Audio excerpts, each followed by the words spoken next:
बाबा मला खूप भीती वाटते। राजकुमार सर समोर आलेत, त्यांना कळलं तर नसेल ना की अबीर माझा मुलगा आहे? तू शांत हो आधी, शांत हो।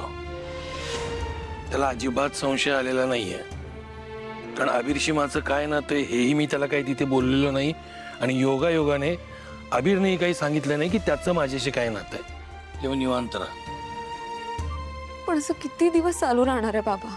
नशीब पण बघा ना कसं आहे। ज्या माणसांपासून मी इतकी वर्ष दूर पळत राहिले, तीच माणसं आता माझ्या गुरुकुल पर्यंत पोहोचली आहेत। मला तुला हेच सांगायचंय, मला स्पष्ट दिसतंय की तुझी दोन्ही आयुष्य एकमेकांसमोर उभी टाकली आहेत। म्हणजे आतापर्यंत तू लपत होतीस, पण आता तुला जास्त सावध राहावं लागेल। इतकी वर्ष मी सावधच होते बाबा, आणि इथे येण्यापूर्वी मला ही कल्पना होती की ह्या सगळ्या गोष्टी माझ्या समोर येणारच आहेत, पण इतक्या लवकर आणि अशा प्रकारे असं वाटलं नव्हतं। आतापर्यंत लेकरा तू एकटी लढत होतीस, पण आता विसरायचं नाही, तुझा बाप जिवंत आहे आणि खंबीरपणे तुझ्या पाठीशी उभा आहे।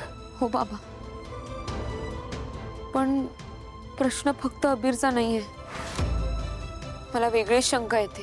कसली? ते राजकुमार सर इथे का आले असतील? म्हणजे त्यांना आपल्या गुरुकुलची जागा तर नको असेल ना?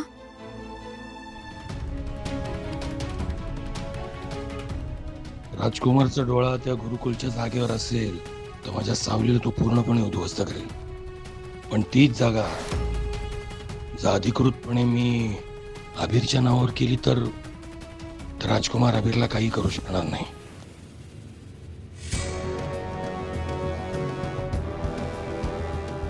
ज्योतिषीच आहे तो।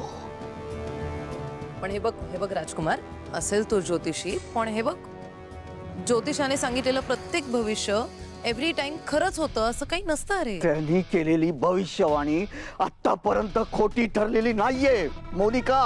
राजकुमार, त्याचं म्हणणं एव्हरी टाइम जर खरं होत असतं ना, तर मग तो त्याच्या मुलीचं आयुष्य पण घडवू शकला असता, वाचवू शकला असता। काय झालं हे बघ, मला असं वाटतंय तुमची जुनी रायव्हलरी आहे, तू म्हणालास ना, दुश्मनी आहे ना, त्यामुळे तो तुला घाबरवण्याचा प्रयत्न करतोय। आणि बघ, लुक एट यू, त्याचा प्लॅन सक्सेसफुल होतोय। तू त्याच्या जाळ्यात अडकतोयस। राजकुमार, खूप विचार करू नकोस, असंच कोणी कोणाचे सर्वनाश वगैरे नाही करू शकत। भविष्यवाणी आतापर्यंत तंतोतंत खरी ठरली। त्यांनी सांगितलं होतं अमृताचं मूल ह्या घराचा वारस होऊ शकत नाही, या घराला वारस फक्त आणि फक्त सावली देऊ शकते। आणि आज तो बोलताना खूप वेगळा होता, पूर्वीचा जगन्नाथ नव्हता।